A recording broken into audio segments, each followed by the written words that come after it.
আসসালামু আলাইকুম রহমতুল্লাহি ওবারাকাত। সম্প্রতি একটি ঘটনা ঘটেছে ঢাকাতে।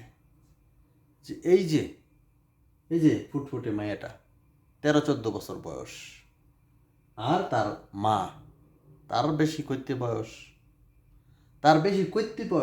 আর এই যে সেই কাজের মেয়ে, এইটাই সেইটা সেটাই এই বদমাইশ মহিলা। তুই গেছস কাজের কথা বইলা, বেড়ির বাইর তুই কাজ করবে ভালো কথা, তোর দরকার পড়ছে তুই চুরি করে লইয়া যাইতে গা। তুই এমন দুইটা মানুষের জীবন কেমনে লইয়া গেলি গা। আমরা বর্তমানে হিংস্রর চেয়ে খারাপ মানুষের জীবন নিতে দ্বিধাবোধ করি না। অবশেষে সেইটা গ্রেপ্তার হয়েছে। এই যে বদমাইশ, অবশেষে এটা গ্রেপ্তার হয়েছে।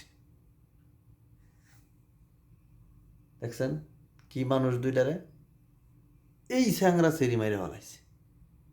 যারা ঢাকা শহরে কাজের বেডি রাখবেন, হিসাব করে